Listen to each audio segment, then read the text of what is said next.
Playoffs! Oilers win over the LA Kings 7-4. We're just going to get right into it because that's a lot of goals to talk about. We get into the first period. There's two chances for the Edmonton Oilers. There's basically an empty net. It's not really empty, but it's empty enough because the goaltender was out to lunch. Hyman hits a post. Henrique hits a defenseman's stick. It doesn't go in, but the play's already getting physical. There's hits and there's bumps and there's scrums, which we'll get into at the end of the game because I do that thing where I talk about that thing. We'll get to it. Anyway, Hyman scores, but that's not even the most impressive part about this whole sequence. McDavid's got the puck. He's on the right side. He rushes down, but he sees that there's not really much of an option. He slides into a defenseman. Doesn't hit him, but he slides towards him. And then he puts the puck on his backhand, spins around, passes it across to Hyman, who just blasts it home. McDavid is a monster. Then Henrique gets one. He fires a shot. It kind of goes wide.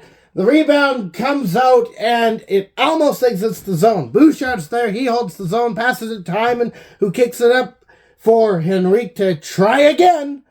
He makes no mistake. It goes into the back of the net. Jumping into period 2. The Kings go on a breakaway. Skinner's there. Skinner denies it. And then the puck goes the other way. The puck ends up behind the net. McDavid's got it. And he needs to find a way to get to the front of the net and get the puck into the net.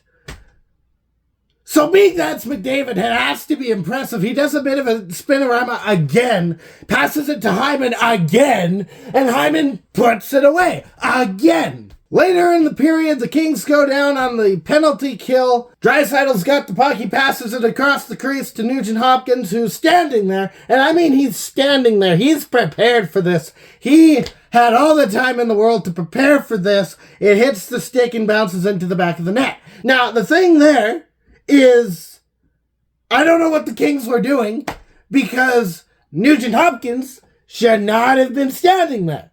If you're going to do a penalty kill right, especially in the playoffs, you don't leave an Oiler standing in your crease. Kings will get a goal back. Arvidsson's at the point. He blasts it home. And then they get another, but not really. The puck goes high, and then it bounces down. And on the broadcast, it's very fast. You don't really see what's going on. I didn't see what happened, but the puck bounces down, goes under Skinner into the through the 5-hole and into the back of the net.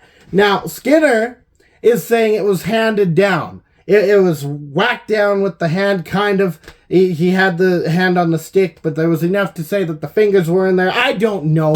That's one rule I've never really understood, is what part of the hand qualifies as a hand pass down into the back of the net. And it does explain, the fact that this happened does explain why Skinner was way up in the air and not covering up the 5-hole. Didn't see that. I thought it went straight in. Anyway, upon review, it shows that the puck did, in fact, apparently, hit the hand of Trevor Lewis, goes down to the ice, and goes into the back of the net. No goal. That said, they'll get their redemption. Kempe goes around the back of the net and tries to pass it across to Byfield. It doesn't quite get there. It goes into the back of the net, though, off an Oiler. Darnay goes off injured off a boneheaded play by Moore. He tries to lay a hit, but I don't know what the intention there was other than just to hurt Darnay. Maybe there was something a bit better that was planned, but it didn't look like it. Moore bends down, takes out the knees of Darnay, and Darnay is down and hurt. Power play to Edmonton. That power play will carry over into the third period, where Draisaitl's caught standing on the goal line. He receives a pass, and it's a one-time effort, shot up high, top shelf, over the shoulder of Cam Talbot, into the back of the net. Dubois goes to the penalty box again. McDavid's got the puck. He passes it to Hyman without the fancy maneuver. Hyman, all he has to do is stand there. And that's basically all he does. It hits his stick, it goes into the back of the net. Hat trick for Hyman. And now we get to my beef with the fans, which is a new thing, but it's also not, because I've got memories from last year. So last year, I went to a watch party back in the closing series of the LA Kings Edmonton Oilers game. It was game 6. It was the game that Edmonton clinched. But somewhere in the middle of the game, fans started doing the wave. And I'm somewhat superstitious, just a little bit. And I have this big superstition that you don't do the wave until you know that things are going to be won. And in this game, you could kind of say, like, yeah, the game was pretty well over. In that other game, not so much. Well, in the game prior, fans were doing the wave in the watch party, and on the screen we could see what was happening. Skinner comes out, and he puts the stick down to play it. And it looks like he whiffs. Upon review, the stick had broken. But either way, it was a whiff. Kings grab the puck, and they score. Kind of embarrassing. Well, in the same game, in this game, fans are doing the wave. Dubois gets the puck. He tosses it. It looks like it's going wide. Darnell Nurse, which that's going to be a sour taste for Oilers fans. Especially considering the history. Darnell Nurse, his skate is in the way. The puck bounces off the skate, goes into the back of the net. And everyone's going to go out and they're going to blame Darnell Nurse. I don't. I blame the fans. You don't do the wave. Not yet. Not in game 1. I'll tell you what. They come back in 2 days. They play in the same arena. And they're going to have a memory of that. I wouldn't be surprised at all if LA comes back with a vengeance. Kings score again. CC tries to pass the puck across the width of the ice. His stick explodes, which gives the puck to the Kings. The Kings do some passing around, and then it goes into the back of the net. Oh, guess what? That's kind of reminiscent of something that happened last year. Don't do the wave. Sorry, something stuck in my throat.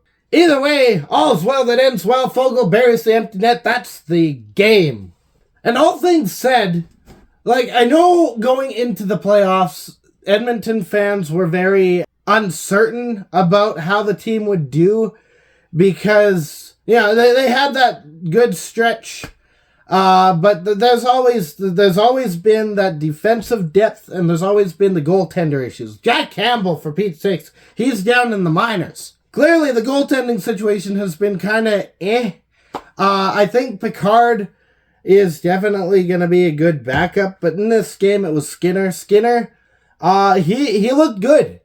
I gotta say, he looked good. But there were definitely some things that he did that kind of gave me what people my age are apparently saying. It gave me the ick. Either way, Oilers come out on top, and that is a good start to their series. In this game, I've been keeping track of scrums and fights because it's the playoffs. Why not?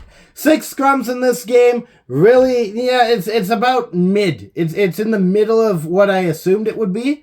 There were no fights, so that was definitely low. McDavid's a monster. Draisaitl's dangerous. Hyman is a beast. But that's it for this one.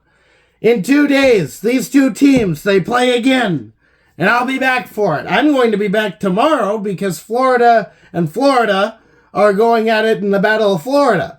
So in the meantime, stay howling and go former Yotes. Thank you so much for watching. If you liked what you saw, you can hit the like button. If you want to see more of what you saw, you can hit the subscribe button. I'm here all playoffs. I'll find a better jersey than this. I still have a brand to uphold. I'm going to go with the Yotes jersey again. Share this with your friends, and I'll be back.